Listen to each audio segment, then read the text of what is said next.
और लेकिन गांव में उस बफे का क्या विद्रूपता आती उस बफे में, उसकी कुछ पंक्तियां मैं आपके बीच रखता हूँ।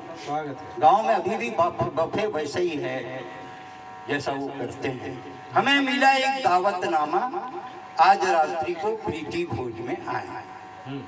आपके बच्चे कॉन्वेंट में पढ़ते हैं, अंग्रेजी स्कूलों में पढ़ते हैं, पैदाइशी कंफ्यूज, क्योंकि एक फादर घर में एक फादर स्कूल में। बच्चा डिसाइड नहीं कर पाता है ओरिजिनल फादर कौन है। आप किसी के घर जाइए, आंटी एक कप चाय रखेगी, पिंटू बेटे, फिर एक नंगा बच्चा टाई बांध के आता है, अंकल को पोयम सुनाओ, फिर वो चालू हो गया ding dong bell, pussy in the well, who put a little Tommy in, who put out little Tommy stout, Johnny Johnny yes papa. आप अपने बच्चे को अंग्रेजी पढ़ाएं। अंग्रेजी से परहेज नहीं है मेरे को।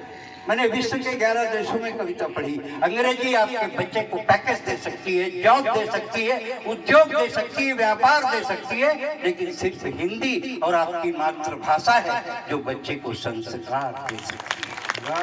इस संस्कार को जिंदा रखिए। संस्कार को जिंदा रखना बहुत जरूरी है, नहीं तो संस्कार चलेगा नहीं। इसलिए मैं कहना चाहता हूँ, अंग्रेजी और हिंदी में बेसिक अंतर क्या है। दैनिक हिंदुस्तान हिंदी का कवि सम्मेलन करता है, क्यों करता है? अंग्रेजी और हिंदी में बेसिक अंतर क्या है? अंग्रेजी ए फॉर एप्पल से शुरू होती है और जेड फॉर जेब्रा जानवर में जाके खत्म होती है, और हिंदी अब अनपढ़ से शुरू होती है और ज्ञानी में जाके खत्म होती है। ये है हिंदी की ताकत, ये है हिंदी और आपकी मातृभाषा की ताकत। हमें मिला एक दावतनामा, आज रात्रि को प्रीति भोज में आए। गिद्ध भोजन बफे सिस्टम, झपटे और खाएं। गिद्ध भोजन बफे सिस्टम, झपटे और खाएं। बफे सिस्टम नहीं है, बफेलो सिस्टम से कम। सामने में बोर्ड लगा देते हैं, बैल कब सांस लेना है। बफे सिस्टम नहीं है, बफेलो सिस्टम से कम। सामने में बोर्ड लगा देते हैं, बैल कम। जैसे ही टेबल पर खाना लगा, लोग खाने पे टूटे जैसे बंधे हुए जानवर छूटे। एक आदमी प्लेट में सलाद लिए टेबल के चारों तरफ घूम रहा था, दूसरा दुबला पतला मरियल दूर में खड़ा खड़ा हलवा सूंघ रहा था। हमने कहा भाई साहब टेबल के पास नहीं जाएंगे, अपने खाने के लिए कुछ नहीं लाएंगे? उसने हाँफ कर जवाब दिया, अभी गया था, कुर्ता फड़वा कर आया, अब की बार कुर्ता उतार कर जाऊंगा, और रसगुल्ला नहीं ला सका तो पापड़ लेकर जरूर आऊंगा। एक महिला अपने बच्चे को मार मार के खिला रही थी, आइसक्रीम खिला के कॉफी पिला रही थी, कहती पी, कमबख्त पीता भी नहीं। बच्चे ने कहा मम्मी बाथरूम जाना है। उसकी मम्मी बोली झल्लाई नाम से सामने में खाना है, तेरे को बाथरूम जाना है, अच्छा जा। कोने में आंटी के पीछे खड़े हो जाओ। मम्मी आंटी के पीछे तो अंकल खड़े हैं, बेटा मेरी मान गरम गरम जलेबी खा और आधा घंटे बाथरूम को भूल जा। दरअसल ये बफे है पाश्चात्य सभ्यता का अनुकरण, कि आदमी आए, थोड़ा खाए, ज्यादा बचियाए, मुस्कुरा कर चला जाए। पर हिंदुस्तान एक ऐसा देश जहाँ आदमी खड़ा खड़ा इतना खाता है कि खड़ा नहीं रह पाता है। अगले बफे में जाएं, सुरेंद्र दुबे की याद लेकर जाएं।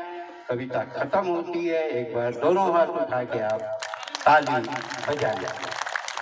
मैं छत्तीसगढ़ से आया हूँ, अपनी समस्या लेकर आया हूँ। अपने भाई को ना बताऊं तो किसको बताऊं? अभी अमित शाह आए थे बस्तर, उन्होंने घोषणा की कि 26 तक नक्सलाइट खत्म हो जाएंगे। एसपी महोदय थी, उनके आगे बढ़ना चाहता था, बताना चाहता था। मैं आपके बीच अपने भाई का दर्द रख रहा हूँ। वो दर्द अगर आप तक पहुंचे तो झारखंड छत्तीसगढ़ का भाई है, छोटा कहो या बड़ा कहो, जो भी कहो, एक ही साथ एक ही माँ के एक हम जन्म लिए हैं दोनों भाई, छत्तीसगढ़ और झारखंड। मैं अपनी तकलीफ आपके बीच रखता हूँ माननीय मंत्री जी। मैं खामोश बस्तर हूँ लेकिन आज बोल रहा हूँ। मैं खामोश बस्तर हूँ लेकिन आज बोल रहा हूँ, अपना एक एक जख्म खोल रहा हूँ। मैं उड़ीसा, आंध्र, झारखंड, महाराष्ट्र की सीमा से टकराता हूँ लेकिन कभी नहीं घबराता हूँ। आज दरिंदे सीमा पार करके मेरी छाती में आते हैं और महुआ नहीं लहू पी कर जाते हैं। मैं लाशों के टुकड़ों को जोड़ रहा हूँ। मैं खामोश बस्तर हूँ भाई साहब, इसीलिए आज पलामू में बोल रहा हूँ। खामोश बस्तर में आजादी के लिए मैंने गुंडाधूर को जन्म दिया था। आजादी के लिए मैंने गुंडाधूर को जन्म दिया था। इंद्रावती का पानी तो भगवान राम ने पिया था। भोले आदिवासी तो भाला और धनुष बाण चलाना चाहते थे। विदेशी हथियार तो उनकी समझ में भी नहीं आते थे। ये विकास की कैसी रेखा खिंच गई कि इनकी छाती में ही लैंडमाइन बिछ गई। मैं लाशों के टुकड़ों को जोड़ रहा हूँ। मैं खामोश बस्तर हूँ भाई साहब, इसीलिए आज पलामू में बोल रहा हूँ। मेरी संतानें एक कपड़े से तन ढकती थी। मेरी संतानें, भाई सुने अपने छोटे भाई का दर्द, मेरी संतानें एक कपड़े से तन ढकती थी, हंसती थी, गाती थी, मुस्कुराती थी। आज इतना विकास है, इतना विकास है कि हर आंगन में एक लाश है। मैं लाशों के टुकड़ों को जोड़ रहा हूँ। मैं खामोश बस्तर हूँ भाई साहब, इसीलिए आज पलामू में बोल रहा हूँ।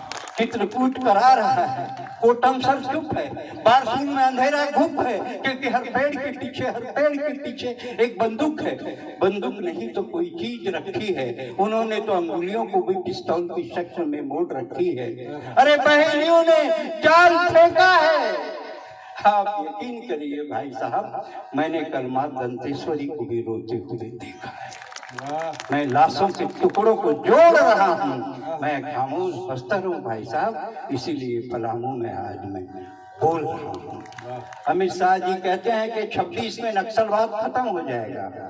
मुझे उम्मीद है, आशा है, विश्वास है, पूरब में लाली है। पर मेरी बर्बादी का जिम्मेदार कौन है?